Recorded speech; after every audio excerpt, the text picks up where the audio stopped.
Good evening, everyone. Thank you for joining us on this Sunday evening for this masterclass on fundamentals of pleadings. As you all know, we have a very distinguished speaker, and the format of this entire proceeding would be in a classroom format, whereas other discussions and webinars were panel discussions. But because of the choice of topic and the way we wanted to proceed with this, we have decided that it would be a masterclass followed by questions that we have received from some of you and some of our own questions. I also have a very able co-moderator, Dr. Amit George, who's a notable practitioner before the Delhi High Court. And I also have Ajay Thomas, the Director at Faculty of Law, Manarashna University. I would now request Dr. George to take over the proceedings and introduce the topic and the speaker. Yeah, thank you so much, Shashank. Now, Justice Pradeep Nandrajog needs no introduction. However, in keeping with what is now a tradition in the webinar ecosystem, I would attempt to briefly summarize a long and distinguished judicial career in a few words. Justice Nandrajog, from the date of his elevation to the bench of the High Court of Delhi in December of 2002, in a decade and a half long tenure, handled cases in virtually every jurisdiction that the vast and varied roster of the High Court had to offer. After a long and fruitful tenure at the High Court of Delhi, Justice Nandrajog was elevated as the Chief Justice of the Rajasthan High Court in the year 2017, and thereafter as the Chief Justice of the Bombay High Court in 2019, a position he held till he demitted office in February of 2020. Now, what is of larger interest for the purpose of the present session is Justice Nandrajog's sustained interest and advocacy throughout his judicial career for the need for improvement in the way pleadings are drafted and the necessity of going back to the basics. In fact, in the reference note for the present session, which has been shared with all of you, the judgment in Rothamberger India Private Limited, which is a mini treatise on the origin and development of the concept of pleadings, was authored by Justice Nandrajog himself. On a personal note, for those of us who have had the privilege of seeing him preside over his court, a recurring memory is of his consistent and frequent reference to the pleadings in the brief, while appreciating and engaging with the oral submissions addressed by the counsels.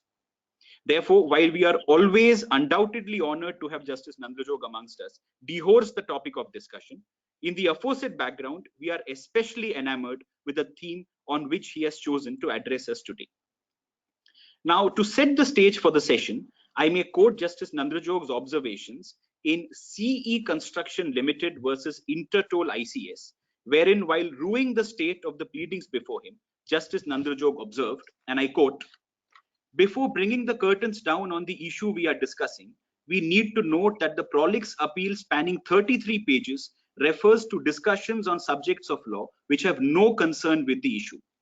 The appellant can be equated with a compulsive gambler who has lost his time, money, and energy in gambling and continues to gamble, hoping to strike the jackpot. It is the trait of such kind of litigants who border on being vexatious litigants, to use cliches and legal jargon, with prolix pleadings and all and sundry documents thrown at a judge, hoping that something may stick.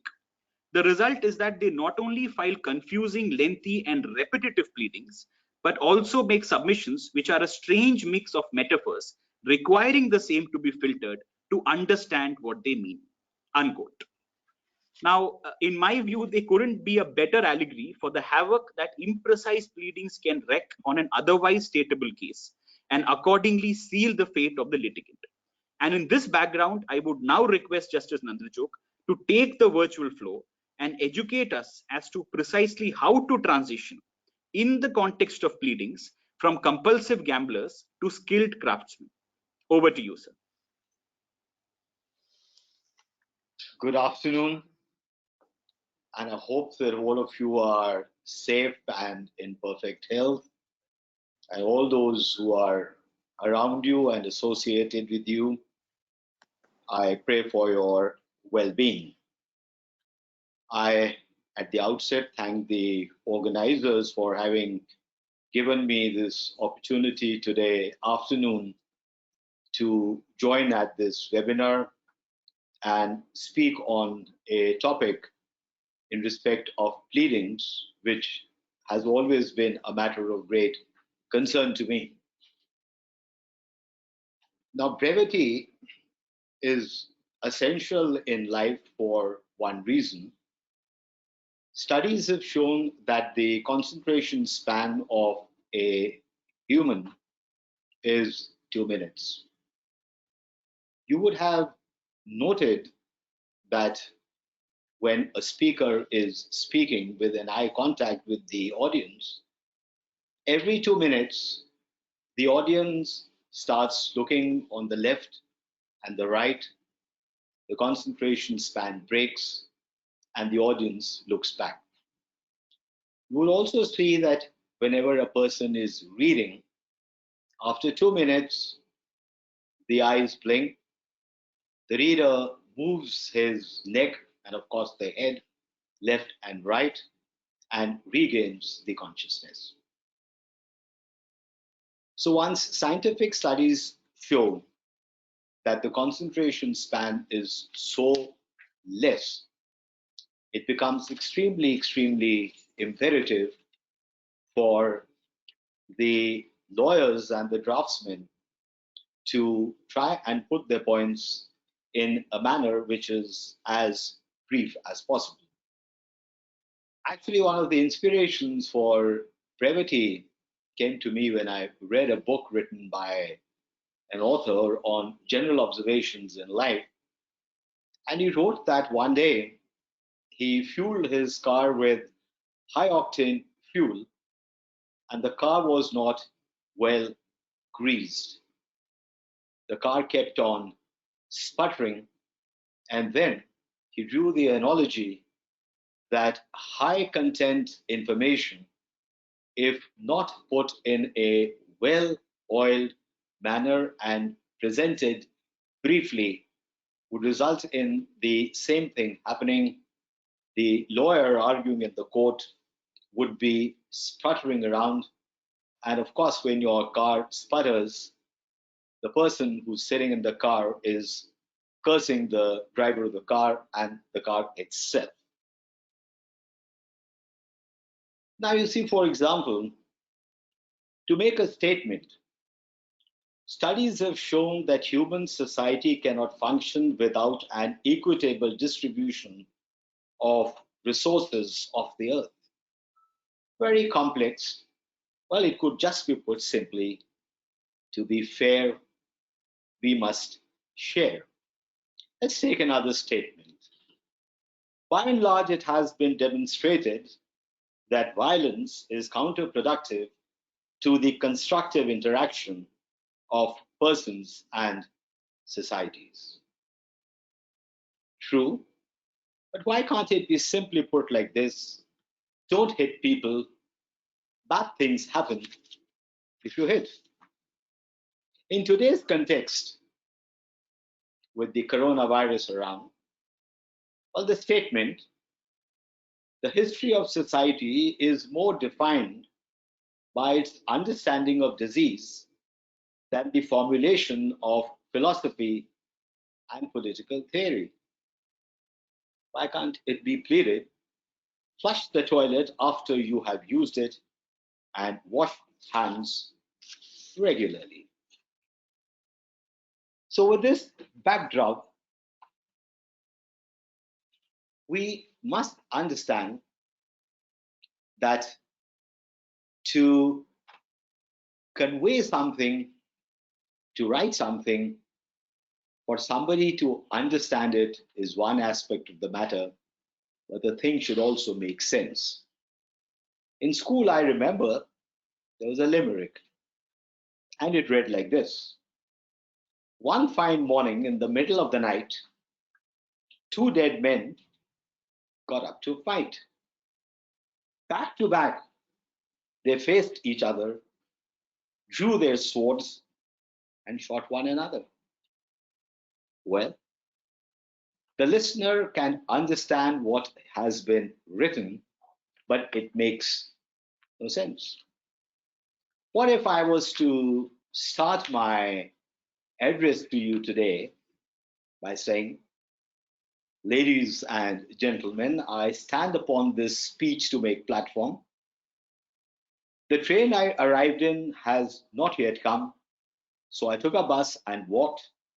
I come before you to stand behind you and tell you something I know nothing about. We comprehend what it is, but it makes no sense. What I would be talking today is not simple, it is elemental. Pleadings. You have to pose three questions to yourself. What am I saying?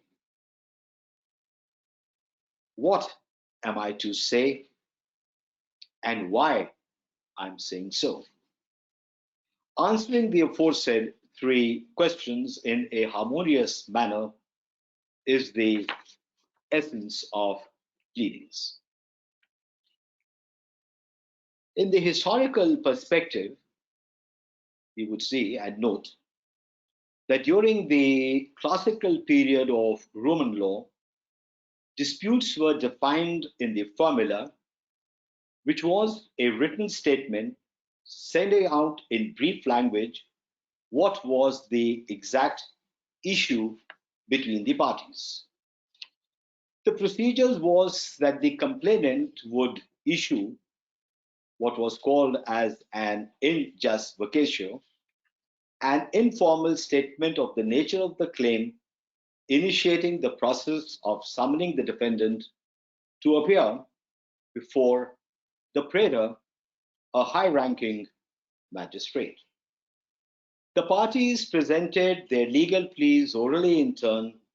It was for the praetor to see that those pleas were accepted in law and were justified by some evidence. Once the pleadings had been heard, they were reduced into writing as the formula. Issue of the formula was litis contestio joinder officiis, which prohibited alteration of the pleadings and barred any further future action on the same issue between the parties. The formula stipulated to the judge, who was a non-lawyer, and the second stage of the system was the trial of the formula before him. English law was much less sophisticated in its earlier days than classical Roman law. Ordeals of fire and water, wager of law and judicial combat settled matters and required no pleadings.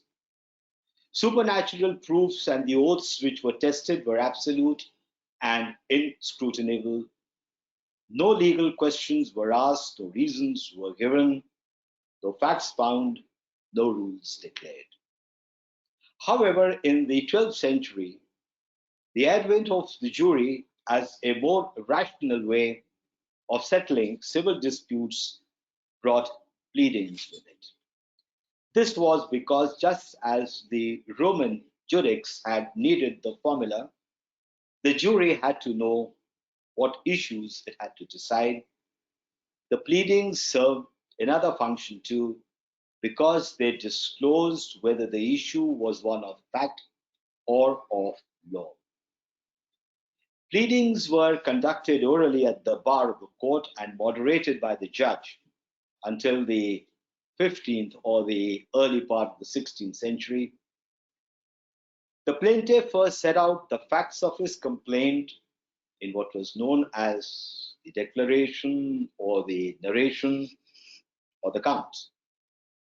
The defendant had four options in making his defense, which were known as his pleas.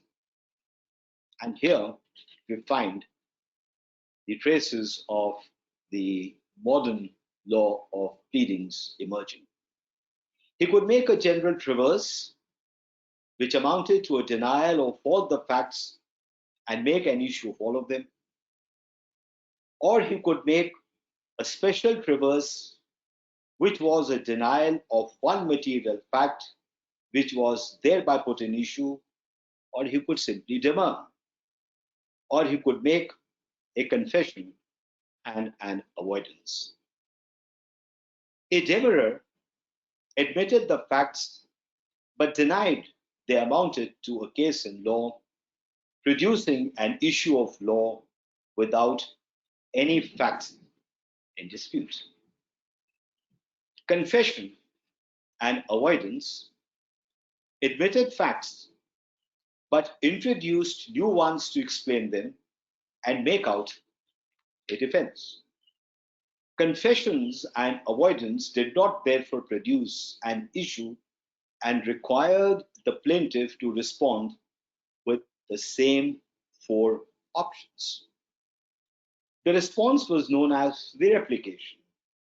The pleadings continued called rejoinder, sur-rejoinder, rebutter, sub-rebutter, until the parties came to a point which is affirmed on one side and denied on the other. They are then said to be at issue, all their debates being at last contracted into a single point, which must now be determined either in favor of the plaintiff or of the defendant. Now, let me illustrate. Let's take a plaint instituted where the plaintiff simply avers that I am A and I am carrying on business as a hardware merchant. B, who is the defendant, is a petty contractor and he purchases material from my hardware shop on a credit for a month. At the end of the month, we settle the account and he issues a check to me to satisfy the monetary claim. And for the month of March 2020, on settlement of the accounts, it was found that he had lifted material worth 1 lakh of rupees, and to tender the amount, he issued check number so and so, drawn on such and such bank from his account. The check on presentation was returned dishonored, and hence my claim for a dickery in sum of rupees 1 lakh with statutory interest under the Negotiable Instruments Act, which is 18% per annum. The defendant responds. He admits that the plaintiff is a hardware merchant. He admits that he's a petty contractor. He admits that he lifts goods on a credit for 1 month. He admits that at the end of the month, the accounts are settled and he squares up the payment due by issuing a check. But he brings pleas of avoidance. He says that this particular check I had issued to the plaintiff as a blank check when our business relationships commenced, which was 2 years ago, and I had given the check blank. He then pleads that during the 2 years period, he has issued 23 checks to the plaintiff. The numbers of the checks are so and so, to bring home the point that this check in normal course of business was issued 2 years back.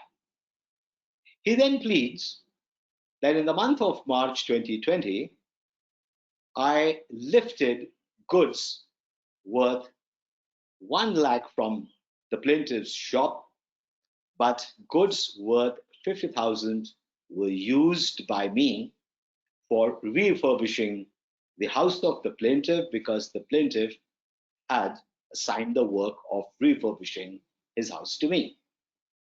And then he says that during refurbishing, certain woodworks were required, and I executed those works by utilizing wood which was lying with me.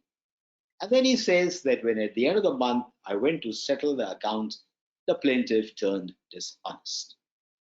All the material he was putting to my accounts, whereas material worth only 50,000 was to my accounts.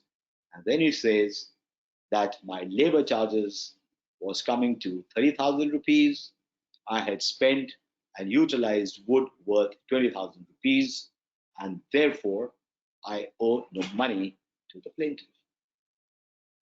This written statement would require a replication with respect to the pleas of avoidance. Now let's take in the plea of avoidance. The plaintiff says, I deny that this check was not issued to me to clear the dues for the goods lifted by the defendant. He denies that it was issued as a blank check as a security.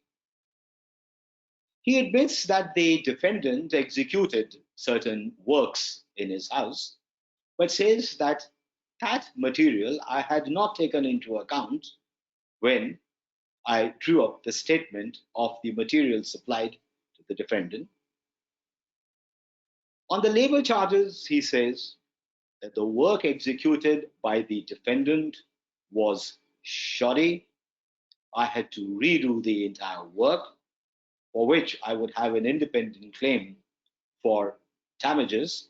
And since I cannot merge my different causes of action, and therefore I reiterate my claim.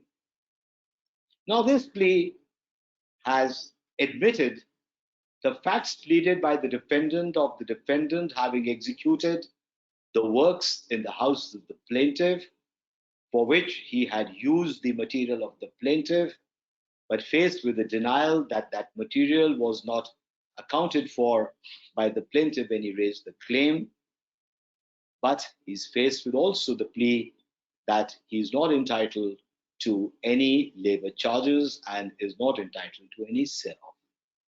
Now, the defendant has to file a sur rejoinder to these pleas, and suppose the sur rejoinder is a denial and a reiteration of his defense, then it can be said that parties have now contracted their pleadings where a fact is asserted and a fact is denied in a manner that trial can proceed.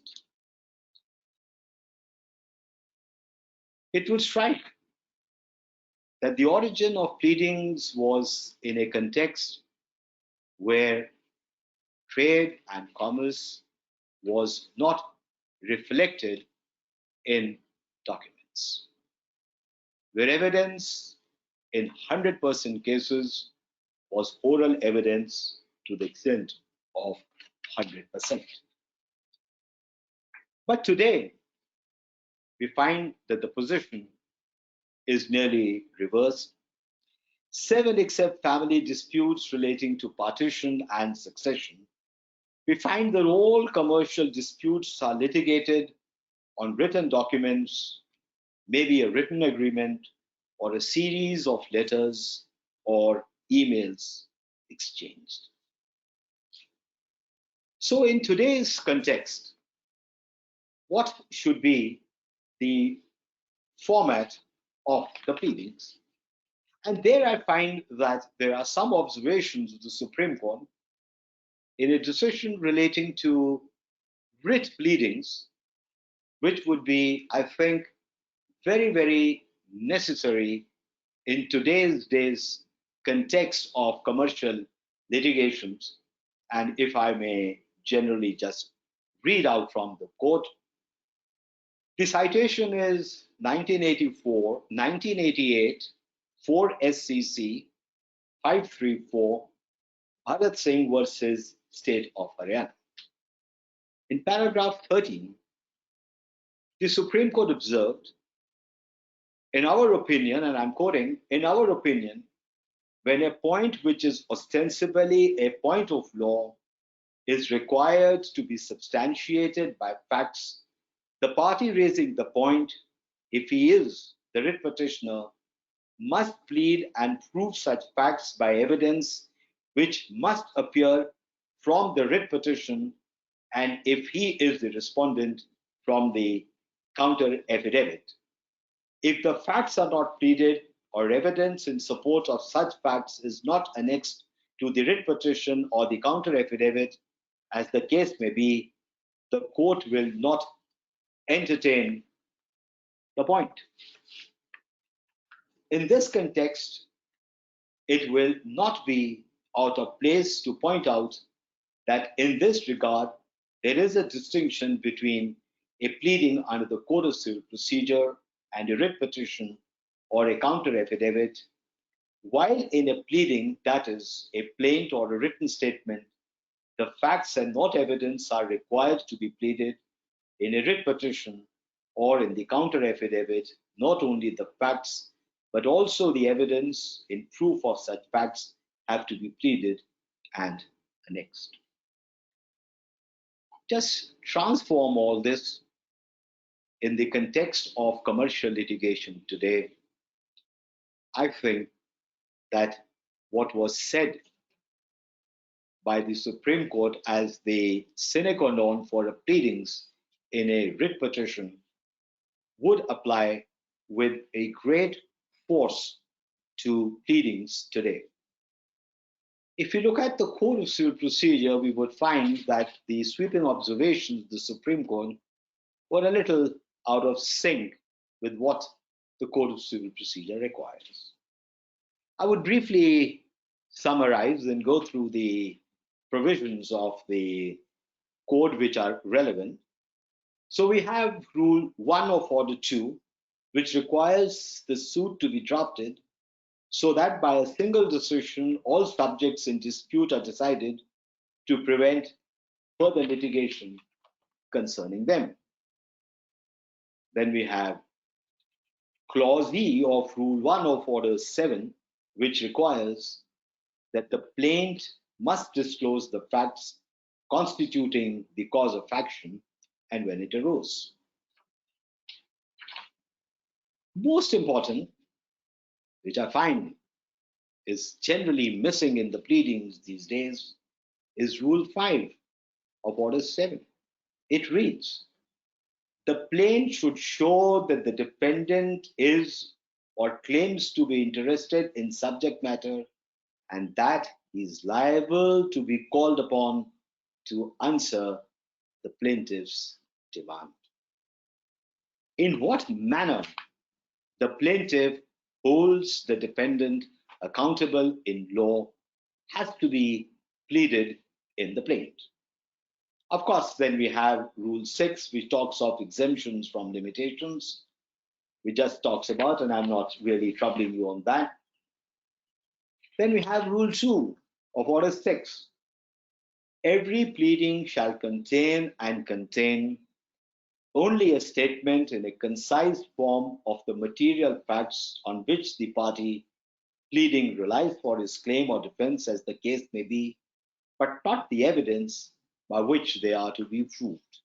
I think it was this line which had led the Supreme Court in Bharat Singh's case to write that in a suit, the pleadings are different than the pleadings in the writ.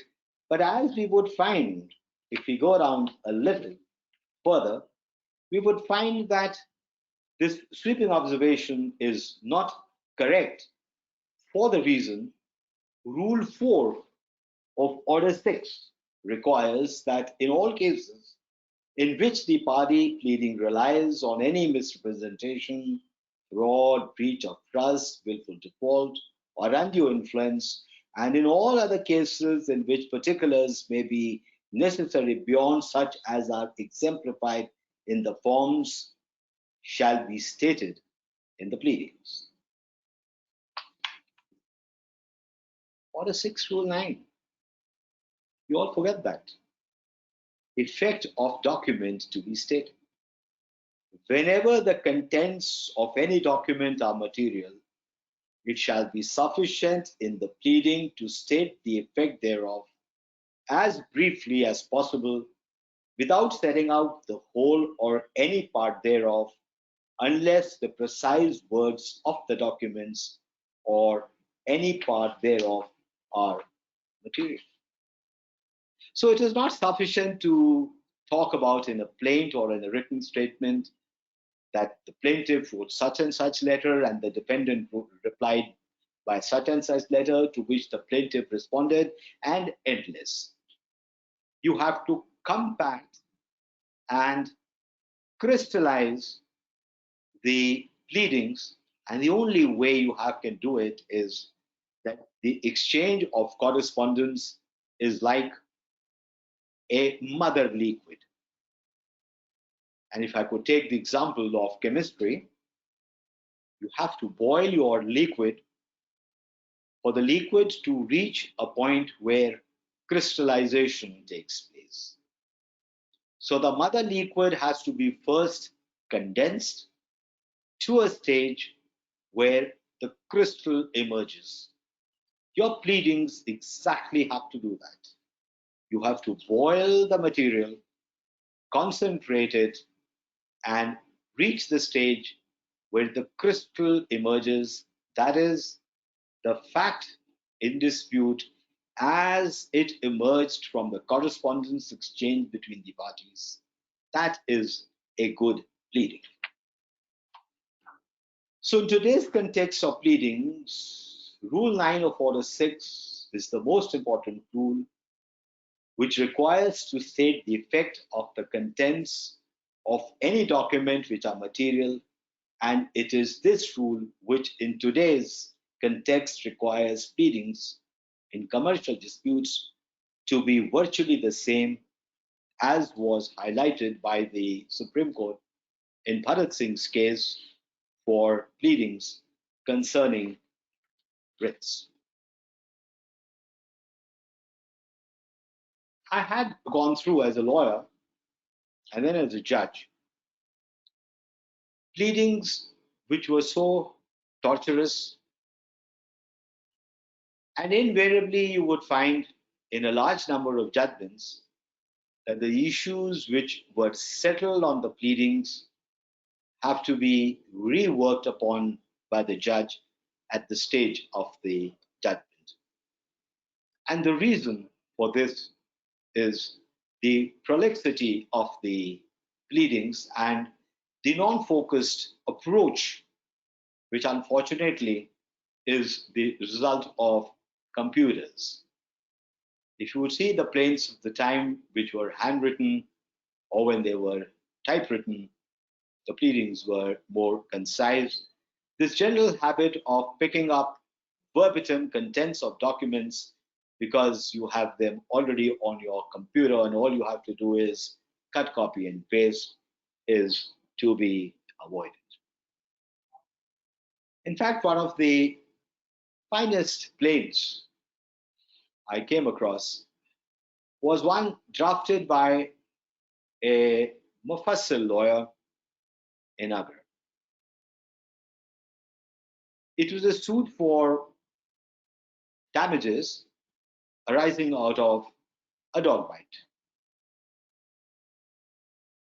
As I would tell you the contents of the pleadings, you would note that the author of the pleading knew the rules of onus, burden of proof, and how the onus and burden of proof can be set at a higher level. It happened like this that the defendant's dog had bit the plaintiff. The plaintiff was a commission agent in cloth, so he used to carry on his business himself. He had to undertake a 14 days course of anti-rabies injections.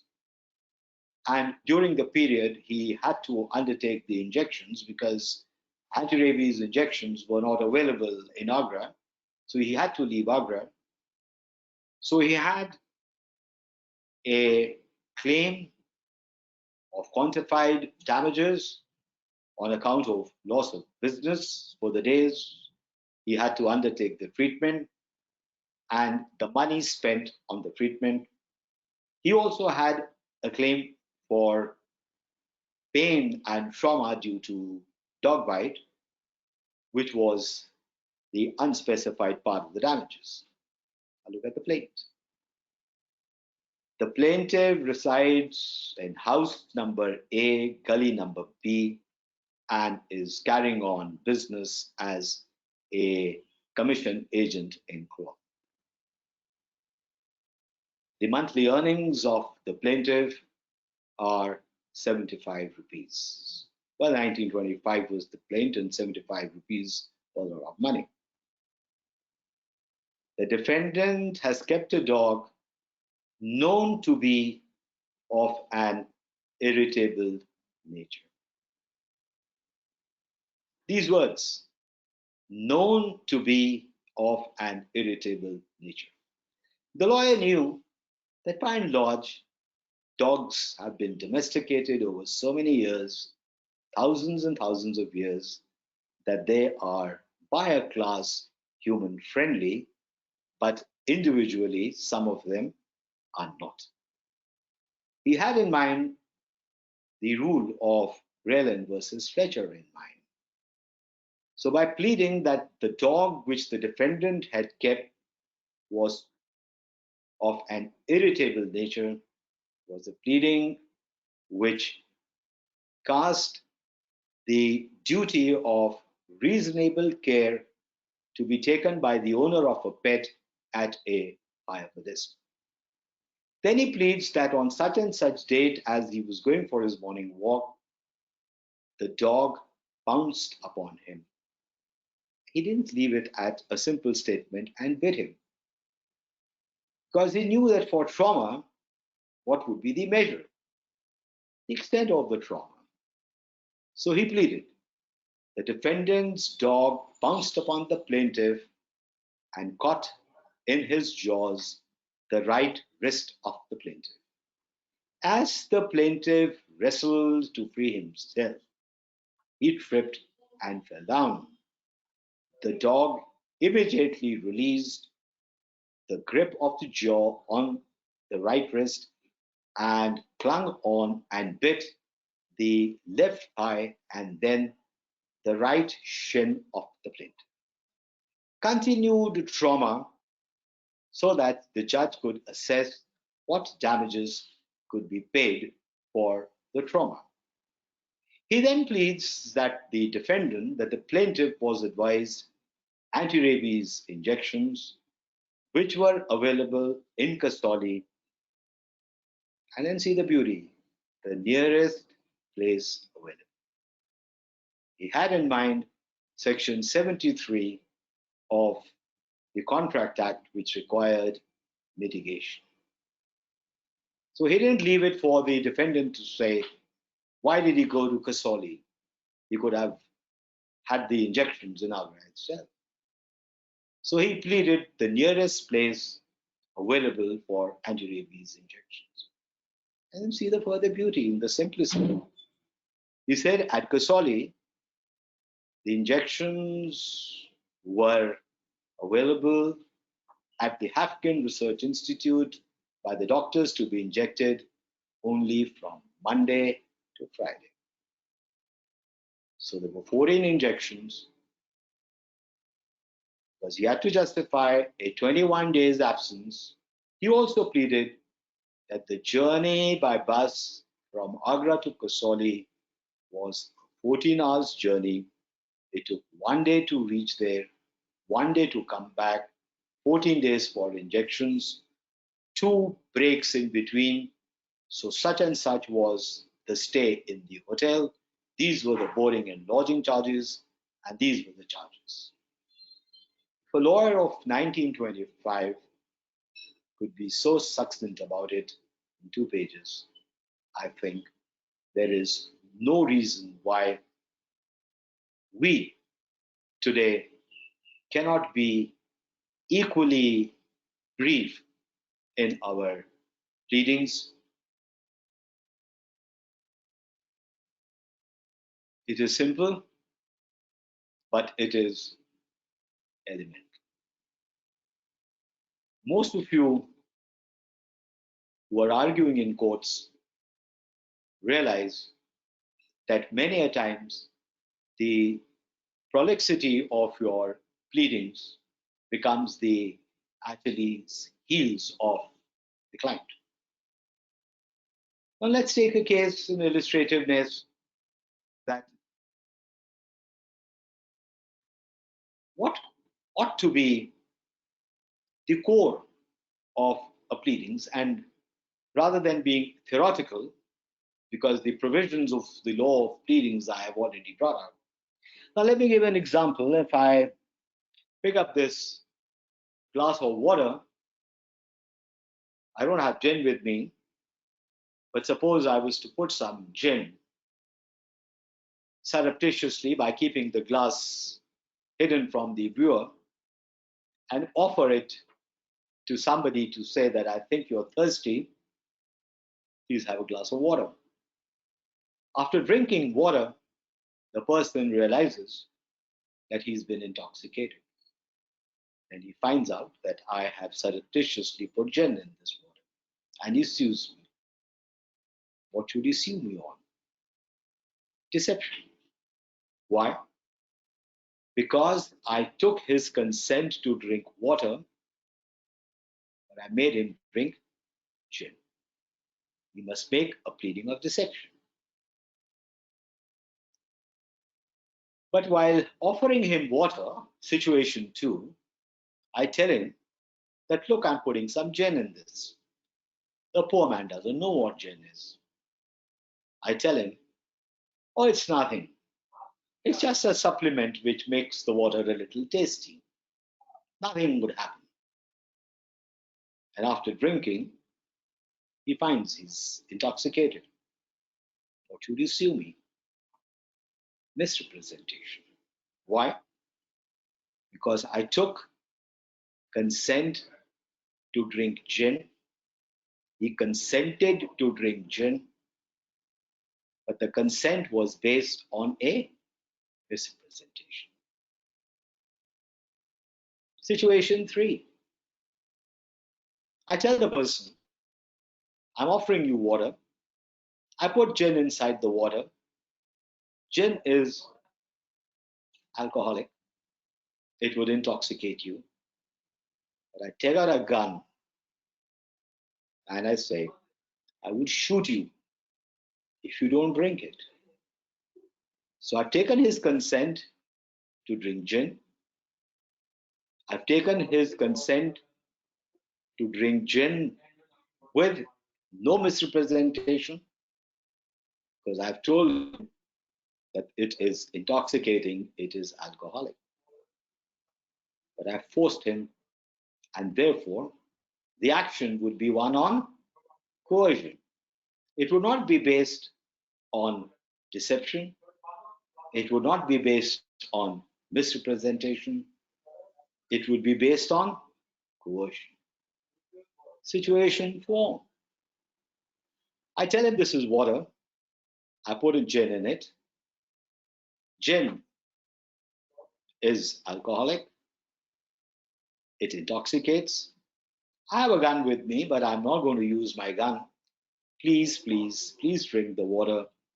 If you don't drink the water, my heart would be broken. I will feel very sad. You're a nice human being. Why do you make me sad? Please drink it. And he drinks it. Can you sue me? I don't think so. Why? Because I have just persuaded him. Now let's transform this into a real life example. You come across claims where the plaintiff has agreed to a loan from a defendant, which is a usury loan. Let's take an example. The plaintiff says that one day in the morning when he got up, he got a call from the defendant, and the defendant said that I read the paper today and I find a surfacey notice that a property is being auctioned tomorrow at 10 a.m. The plaintiff says, oh, I never knew about that. He rushed to the bank. The manager said, look, we've given you all these notices and nothing can be done. The only way out is that before the auction starts, you pay. He goes back to the defendant. The defendant says, I would give you the money at 50% rate of interest per month. The plaintiff feels that the market is good. He'll be able to sell the property in 3 days. It doesn't matter. Even at 50%, what would be the interest on 1 crore which I'm taking? Hardly 30,000. No issues on that. He takes the crore of rupees, signs the bond to pay interest at 50% a month. For some reasons, he's unable to sell his property, and 3 months go by. So 1 crore has become 2 crore and 50 lakhs. There is no element of deception by the defendant. There is no element of misrepresentation from the side of the defendant. There is no element of coercion from the side of the defendant. Don't make in your plaint or pleading that he coerced me into it. Why did he? How did he coerce you? You yourself win. Your action has to be one then on equity. That I was so placed that I entered into a contract which was usurious. Take help of section 16, take help of section 20 of the Specific Relief Act, where a court would be justified in relieving a party of the obligation if the contract is found to be usurious. Now see how good pleading sometimes can result in suits being decreed without a trial. Let me give you an example. The plaintiff is in the trade of wholesale business of bananas at the Azadpur Mandi in Delhi, and the defendant is also in the business of supplying bananas from the south. They've entered into a contract which requires that within 4 days of the delivery of the bananas, the plaintiff would pay the money for the bananas to the defendant. It happens like this, that on the 3rd transaction, the plaintiff does not pay money within 4 days. The defendant sends a telegram that the 4th day is over, I haven't got my money. And on the 5th day, the plaintiff sends a telegram to the defendant saying that the bananas were rotten. On this factual backdrop, keeping in view section 42 of the Sales of Goods Act, which says that rejection of the goods has to be within reasonable time, and if the rejection of the goods is not within a reasonable time, the goods are deemed to be accepted. As the lawyer of the plaintiff, keep in view section 42 and keep in view that bananas, unlike apples, are highly perishable. In fact, they perish faster if kept in a cold storage. And therefore, a good plaintiff would draft that since the transaction was in bananas, parties agreed that 4 days is a reasonable time to intimate rejection. The rejection not being intimated within 4 days would require what? Would require something simple. If you see section 42 of the Sales of Goods Act, intimation of rejection within a reasonable time is a matter of law. What is the reasonable period of time would be a matter of fact.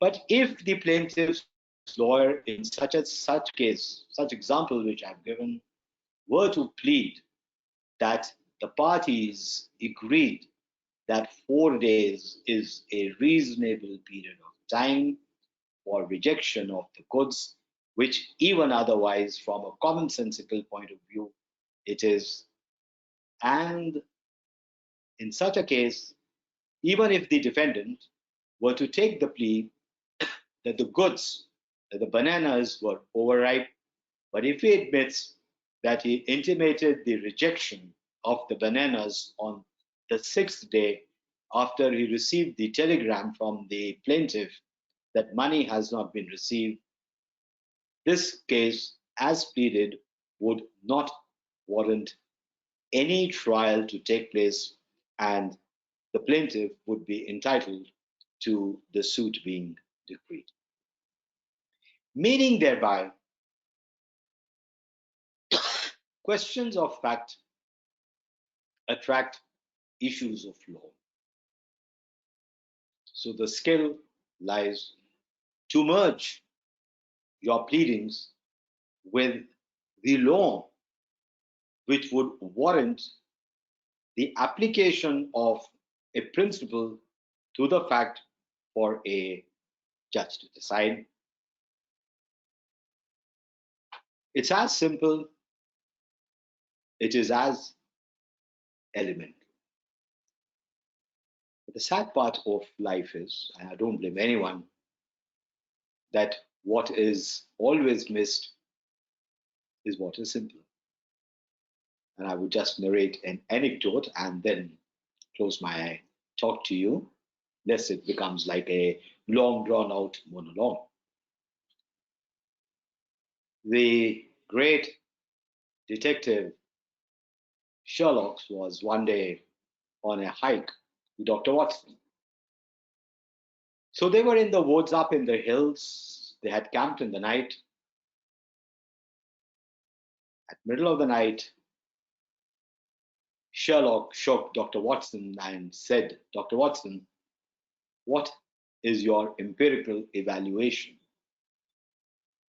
Dr. Watson looked up. He saw the sky.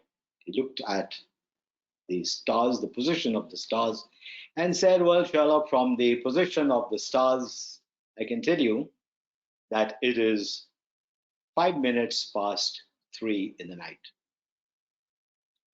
Sherlock looked at his watch and said, bang right, Watson, it's 5 minutes past 3. What more? He waved his hands and felt the air, and he said, from the chill in the air, I can tell you that the temperature is 7.8 degrees centigrade. Sherlock looked at the thermometer he was carrying and he said, bang right, it is 7.8. What more? He said, well, I was moving my hand, I could feel the atmospheric pressure, and from the atmospheric pressure, I could tell you that we are camping at 3,600 at 3,600 feet height. Sherlock looked at the barometer they were carrying, and bang, it was 3,600. He said, absolutely right. By the foot, you are right. What more? He said, by looking at the pole star and by looking at the other stars, I can tell you our location. We are 42 degrees longitude and 27 degrees latitude. Sherlock looked at his compass. Bang right. He said, what more, Dr. Watson? Watson said, I've told you everything. Sherlock said, no, you haven't realized somebody has stolen our tent. Thank you. Aman? Yes?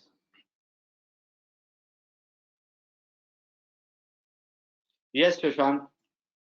So, Amit, would you like to go with the first question? Yeah. So, sir, we've received a few questions from people who obviously gone through the lecture. Now, Yes. it's a very, very detailed lecture, but I'll just put a few queries which people who viewed the Yes. webinar have. So, one of the queries which has come forth is that unlike in the case of a plaint or a petition or a written statement, a rejoinder or a replication receives comparatively less attention when we speak of pleadings. So what are the aspects which are to be specifically kept in mind while we draft a replication or a rejoinder? As you would have noted, I said that it will depend upon the nature of the written statement. Right, sir. If the written statement makes a general traverse, which is a denial of all the facts, then you don't need a replication. because you've already reached the stage where a fact asserted is denied. And such a replication, what do you find in the courts? Para so and so of the written statement is wrong and denied, and each and every averment or fact in the plaint is reasserted. Now, let us take if it is a plea of demurrer, no replication is needed because in the written statement, the defendant simply says, I admit all these facts, but in law, the plaintiff is not entitled to it. The replication would have importance if, as I said, that it is a case of a special traverse where a denial of one material fact which needs to be put. That's why I gave you that example of that case, the, the, the plaint between in a suit instituted by the hardware merchant. In such a case, when the written statement admitted that he had issued the check, admitted that the plaintiff is a hardware merchant, admitted that the defendant is a petty contractor, admitted that the defendant lifts goods from the plaintiff's shop on a credit for 1 month, and at the end of the month, the accounts are settled. And then he gives the justification that, look, I had done some work for the plaintiff, for which I had picked up the material from the plaintiff's house. The plaintiff even put that material to my account, which was not. The plaintiff was to give me money for labor charges, and the plaintiff was to give me money for the wood which I had used. Now, he has now put in facts to deny the liability, which the plaintiff would require to to deal with. So that is where you also have the Delhi High Court judgment, which says replication is not a matter of right. Well, it's been put very broadly. I would put it very simply that if you can understand that the nature of the written statement, if it is a case of demurrer, no replication. It's a traverse of everything, no replication. If it is a plea of confession with avoidance, then the replication needs to be filed, otherwise not. The importance of the replication must come keeping in view the nature of the written statement. Thank you so much, sir. So, although the principles of CPC are broadly applicable to an arbitration proceeding, and CPC doesn't really apply neither the Evidence Act, but we are all guided by these broad principles while doing our domestic arbitrations. So, Yes. just seeking your opinion, sir, what is, in your opinion, a preferred mode of drafting a statement of claim between the usual alternatives that would be a detailed statement of claim with each of the documents ought to be filed, specifically described and marked, such as we do in a writ petition, or a brief statement of case with accompanying document merely being filed as a list of document without specific references in the body of pleadings, such as what we do in a case of a suit. So, as an arbitrator, what mode or what mechanism is more preferred? Well, I will put it like this. It will make no difference as to whether it is a matter of pleading before an arbitrator or before a court. That is why I gave you the historical evolution of the law of pleadings, because as it says that the basis is that it must bring out the formula which the party knows is the formula which will be applicable, and the judge also knows that. What is given in the CPC is only formalizing which even otherwise existed in common law principles. That the rival parties, as also the person who has to adjudicate the claim, must know with clarity as to what facts are the parties at variance and on what issue of law are the parties at variance. That is why I also brought out to you people the importance of that Supreme Court judgment in 1988 for Supreme Court, that in today's context, where before the list has reached the court, parties have extensively exchanged correspondence, the rival versions on facts and on law, and the requirement of Rule 4 of Order 6, material effect of the document to be pleaded. So, simply put, the pleadings today, whether it is in a court or whether it is before the arbitrator, should focus on the, what I may use the expression, the signature tune of the theory of pleadings. They must bring out that what is the exact affirmation and denial of a fact with clarity, what is the exact affirmation and denial. And therefore, Shashank, you are right, that there is no point to just annex the documents. Order 6 Rule 4 should be there, that the effect of the documents. The effect of the documents, let me illustrate. At the fag end of the contract, the defendant has raised a particular issue in the execution of, let us take, he raises the issue that the scaffolding, let's take a construction contract. At the end, he tells to the plaintiff that I'm not going to give you your money because I realize that the scaffolding which you had put before you cast the roof, when you laid your iron rods, was not properly put in place.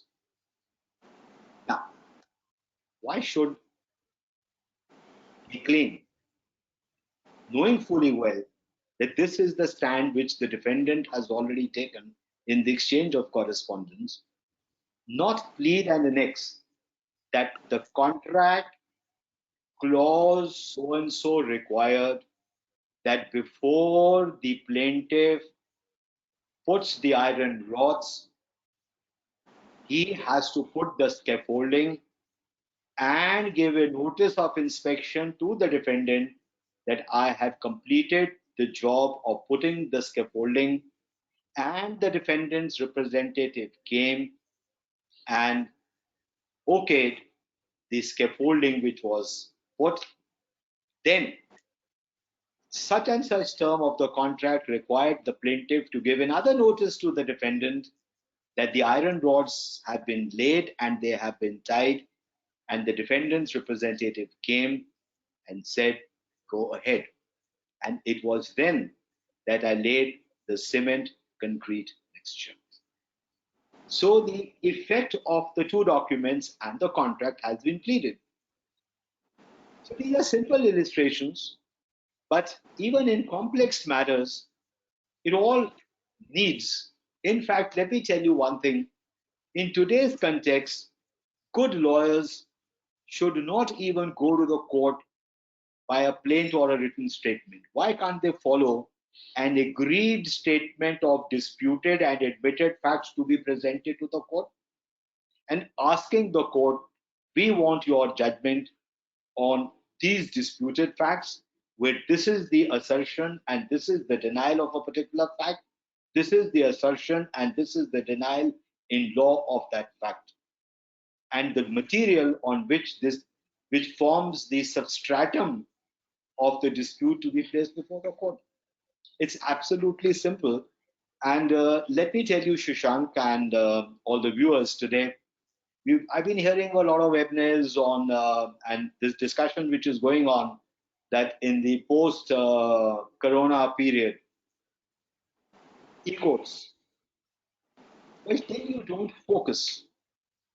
I don't think so, that it would be possible to do effective and substantive justice. Decisions may come, but would there be just decisions? I think the load of the lawyers has increased manifold, and on a lighter vein, the fees have also spiraled manifold. So please justify the fee by an equal amount of labor. Thank you, sir. Right, sir. Sir, now, if I could just draw your attention to an area which witnesses a lot of controversy, this is with regard to the permissibility of referring to the legal position in a pleading. Now, sir, the question was, in what cases, if at all, can there be reference to a case law in a pleading, or a statutory provision in a pleading. For instance, if I am articulating a preliminary objection on the strength of a judgment which introduced such a point in the first place, is it permissible in such a context to refer to the relevant case law? This is something we hear a lot of contrasting views on. Yes. Well, the rules of pleadings do not conceive of a reference to a case law, but surely, as I said, and as you would have seen in my lecture, that the pleadings must bring out on what issues of fact and of law parties are at variance with each other. Now, to give an example, talking in the air is not. Is it a case where the plaintiff is talking of abandonment of the claim by the defendant? Is he talking of estoppel against the defendant? He must plead. And as I said, that if you would remember, I had talked about the provision of Order Rule 5 of Order 7, that in what manner the plaintiff is making the defendant accountable. So, to plead that the defendant at this stage is stopped from so claiming, because in reference to the correspondence exchange, he would bring it out that at the earlier stage, the defendant never raised an issue, but later on, he raised the issue.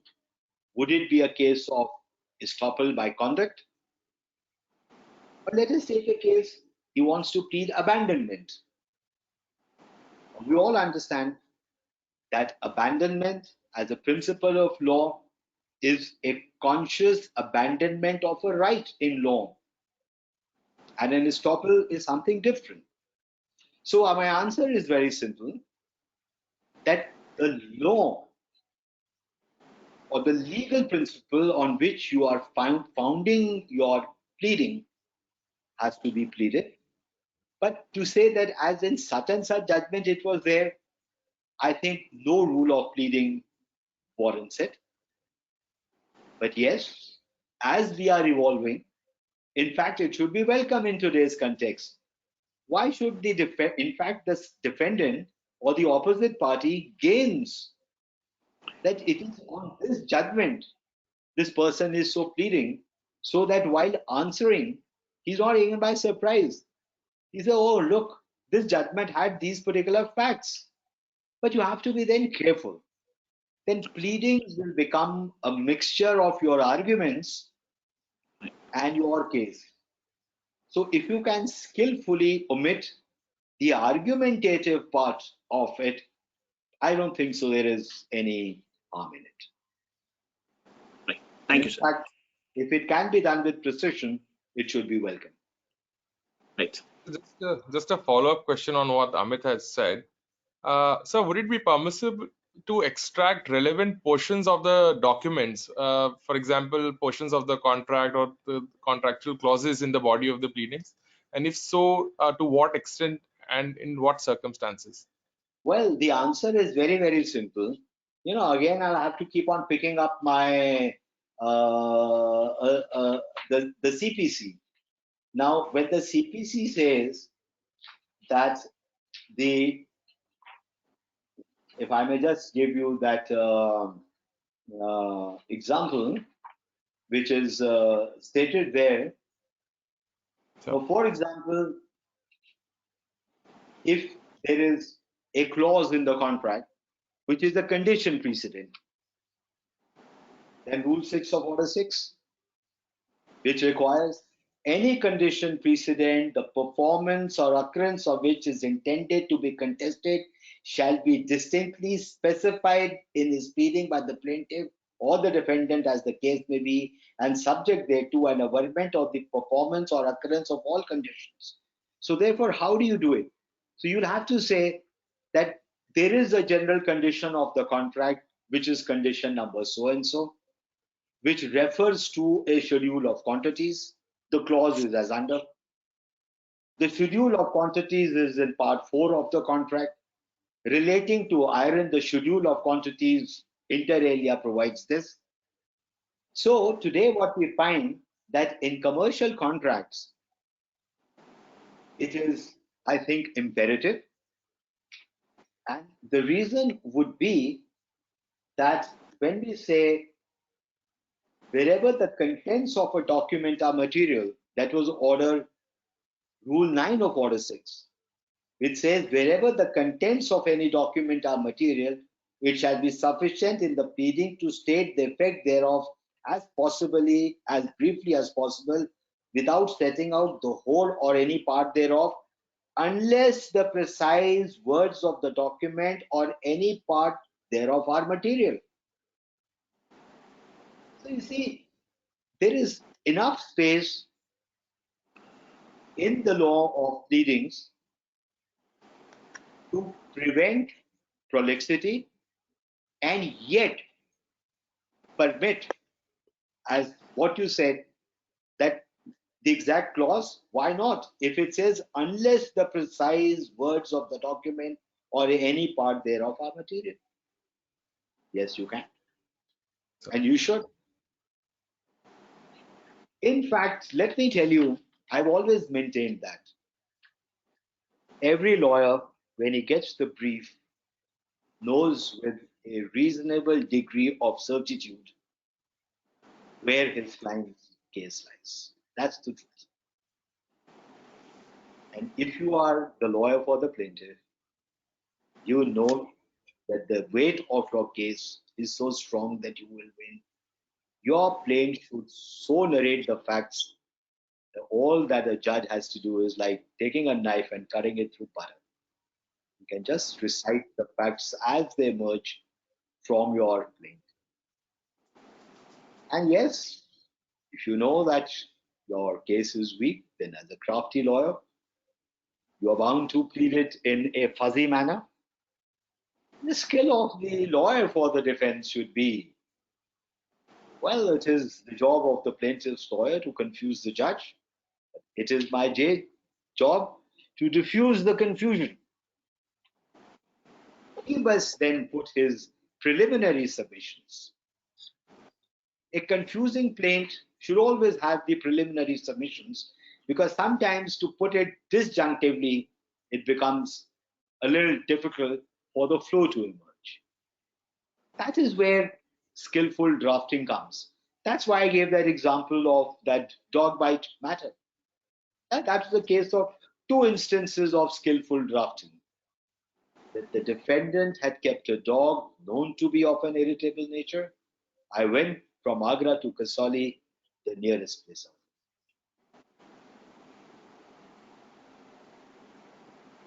Yes. Right, sir. Sir, I just had a follow-up question from one of our viewers. And sir, as you mentioned and consistently reiterated in your talk, that brevity and being to the point is, of course, a very essential skill set when you're drafting. Now, of course, even I recollect in my career, I've had senior lawyers who practice extensively on the civil side. One of them telling me that the best plaint he had ever come across was all of 6 pages in a partition suit. Now, this is quite elemental. But the difficulties for a lot of the younger bar lawyers who join law firms which deal with extremely high stake commercial matters, their experience has been that there is an increasing pressure to produce lengthy and complex pleadings. And in a sense, the length and complexity of the pleadings are directly proportional to the stakes involved.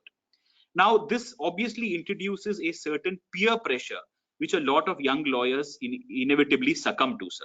Now, therefore, I'm asking you to restate the obvious, but coming from your experience, sir, what are your views on this? Well, I have answered this many a times to young lawyers who have come to me and said, sir, we entirely agree with what you say on precision, but what do we do? You're right. You have to live in the world. You can't change the world. The rules of the fee are set by the clients. If you draft a 4-page plaint, he would say, oh, this is a 4-page plaint. And on a little anecdotal side, I'll tell you, there was a litigation in Shahjahanpur between the Birlas and the Goenka groups. and the Birlas had lost it before the sub-judge. So somebody referred them to me for an opinion, and I wrote an opinion, which was a very precise opinion. I brought out the law, and I wrote that it's a fit case to file an appeal, and you are sure to win. You got an excellent case.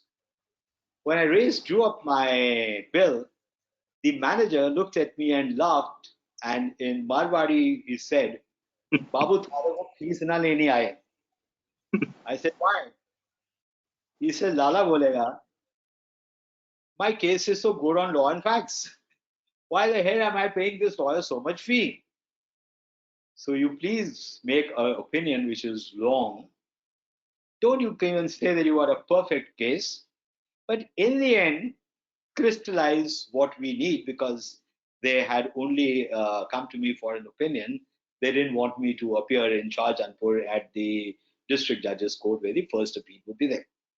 So I've been telling the lawyers, do one thing, be a little skillful, satisfy the requirement of the ill wish of your client, who would be satisfied with a 200-page plaint. Because he says, look at my contract. It's 400 pages. And there also you would find what is the data with us.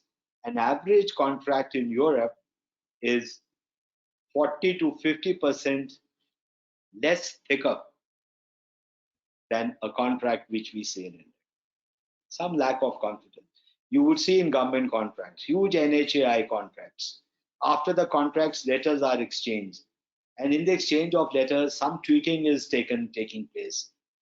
I've told so many times, I've asked the lawyers, why could it at the stage of the contract an addendum not be drawn? And what is the contract bond? The tender documents as submitted, this letter, this letter, this letter, and 40 letters, everything are put in the contract bond. And you mess it around in the court. So answering your question, satisfy your client on the parawise reply, but neatly and briefly preliminary submissions. Briefly put the case of the plaintiff is this, and then elaborate it. Because I quite agree that you have to live with what the world wants, but not desire. Somebody has to break this. I don't know how it started. It started like this. When I joined my senior, so you didn't have a reception outside his office. You didn't have a plush office. Just like if you would go to a doctor's clinic, till you wouldn't get the, I wouldn't say the smell of the medicine, I would say the aroma of the medicine, you would say what kind of a doctor he is. So simple, there used to be a table with a green cloth, and right on top there used to be a bulb, and on the side there used to be a stretcher. That was a doctor's office. But then came the commercial world. So you had a reception. Today, when you enter a doctor's clinic, you get the fragrance of flowers. And I wonder, have I reached a florist shop or have I reached a doctor's clinic? I would be happier with a doctor where I get all the fragrance of all the medicines. I would say, this guy is a better doctor. But then it doesn't happen like that. It's unfortunate. But you guys can try it. I'm sure that your clients, and a stage comes when your client starts trusting you. It happens. They also grew as lawyers. A lot of time the clients used to insist on being products, and when they would realize, but good. So when you would come out and you said the judge has given a date, he said, why is the judge given a date? He said, yeah, because my plaint is 200 pages. And now you see, I told you make it a 25-page plaint. You're responsible for this. So it gives you buffers. Do that, but not advisable. Not advisable. So on the lighter note, just to add to what Amit was saying, in fact, in arbitrations, the lengthier pleadings is leading to a huge sum of reading fee being charged by the arbitrators. So I think that is also a consideration now. Lawyers don't mind making pleadings as long as the client is insisting on. But ultimately, client is paying for that hefty sum of reading fee which the arbitrators ask. And again, on a lighter note, the arbitrators ultimately, after hearing all the arguments, would say that please submit a 10-page or a 15-page skeletal arguments for the purposes of the award. Right. It's like this. If you give me the contract to transmit 1 kg of wheat, and then the issue would be that was it husked or dehusked wheat, right? And somebody would say, well, whether it was 1 kg wheat just after the harvest, so whether it was with the stalk and whether it was with the chaff. So he said, I'm carrying 1 kg, but you made me carry the the the the stalk, you made me carry the chaff. And then at the end, he's right in telling you that I'm going to charge you because you made me carry a burden of 30 kg. And now, since my task was to separate 1 kg of the wheat from it, so he said, now you please do it for me. So I So think at base, let's all understand. Let's at base we understand. Unfortunately, glamour, unfortunately, what is big has become the norm. So if you're traveling alone, I think a small car would be enough to cool you. And on Indian road, you don't need a BMW. So you need a big car, because a big car will get you a big fee. The client says that the lawyer with the big car is a bigger lawyer, so therefore he'll be entitled to a bigger fee. So on one hand, we are all talking of nanotechnology. We are all talking of the world shrinking. But on the other hand, we are all magnifying things. I think you generation lawyers, I think, should try to break the impasse. Try to make your clients understand that, look, at the end of it, this will be counterproductive. It would be counterproductive. And to give a little example, if the doctor says, take this pill thrice a day, common sense will tell you that why is he saying thrice a day? Because he requires a level of medicine to remain in the blood. And that's the theory. If the level of medicine falls from the blood, then the cycle is broken. Now, if he says 3 times, now it's for you then to decide. So he will just put 3 dots: morning, afternoon, night. Sorry. You will then have to redecide that I have 24 hours. I have to take 3 pills. How do I moderate my sleep now? So what you do is, so if you're an early to bed, you say, okay, I'll push it down by an hour because the medicine has to be taken by me 15 minutes before my meal. Similarly, the morning one is 15 minutes before the meals. So when I give these examples, pleadings are also like that. I find many a times, I tell doctors, I said, you've given him this medicine 3. It's your duty also to tell him that should he take it 15 minutes before lunch and 15 minutes or 15 minutes after, because we know there are certain medicines which are digested on an empty stomach. Some of them are digested on a full stomach. Now, sometimes the doctor would say, take these 2 together. Have we asked him why? The doctor doesn't tell us why. We take one and then he's supposed to tell you one is the digestive, one you have to take 15 minutes before, and the other. So you also, when I give these examples, so you're also doctors. You're also doctors. So you also have to tell your client. There's something like a knee pain, and the client is stupid. He says the pain goes out of the body. He says, "साहब मैंने यही सुना है, जिस्म से दर्द निकाल दो." So you can ask him 2 ways. भाई पाँव से निकाल दूं कि सर से निकाल दूं? Because if from the knee, if it has to be taken out from the head, it has to traverse a longer distance. So you get more fee for it. So it's humor, but then things said humor. I find that wisdom lies in humor. so, Wisdom lies in humor, and you're right. You may lose your clients, but don't try it with your first client. after some time that the client gets at the sitting, he also starts somewhat understanding, and then you tell him that, look, this is the result of prolixity. And I think that there are people who are still willing for it.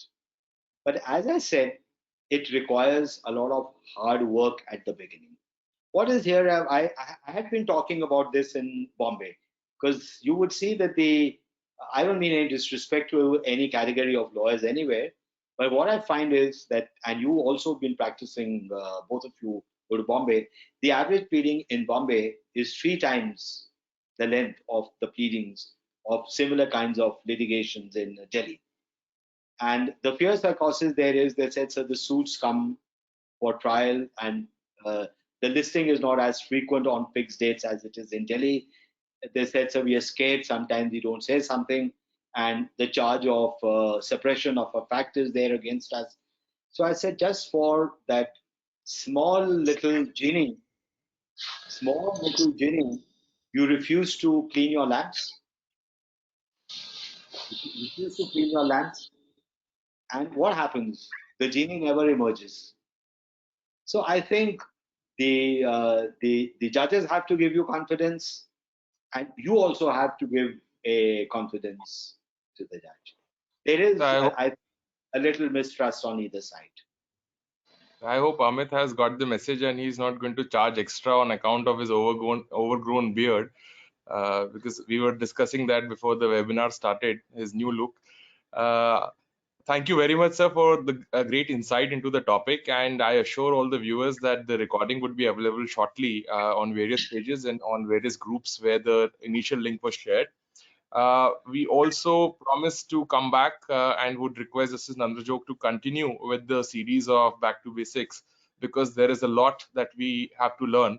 And sir has agreed, given the present circumstances, I think we will have to continue in the same mechanism, hosting webinars in the near future as well. Now I would request Mr. Ajay Thomas to give a formal vote of thanks on behalf of Maharashtra Universities and the organizers. Over to you, Ajay. Thank you, Shashank. One of the great privileges of being the organizer is that one gets the opportunity to have the last word, literally. So my name is Ajay Thomas, and I'm the director of the Faculty of Law at Maharashtra University. On behalf of my colleagues at the faculty, I would like to thank today's distinguished speaker, Mr. Justice Pradeep Nandrajog, for bringing his great erudition to this event, and also for his excellent insights, practical insights into the fundamentals of pleadings. Many thanks also to Shashank Garg for actually conceptualizing the series of webinars, and to my good friend Dr. Amit George for his great research and superb moderation of this webinar. And last but not the least, a very big thank you to all of you attendees for contributing to the success of this webinar. And this webinar, as Shashank said, will be the first in a series of webinars to be organized by the Faculty of Law, Maharashtra University, which would deal with fundamental concepts relating to the practice of law. So we look forward to seeing you all at one of our future webinars.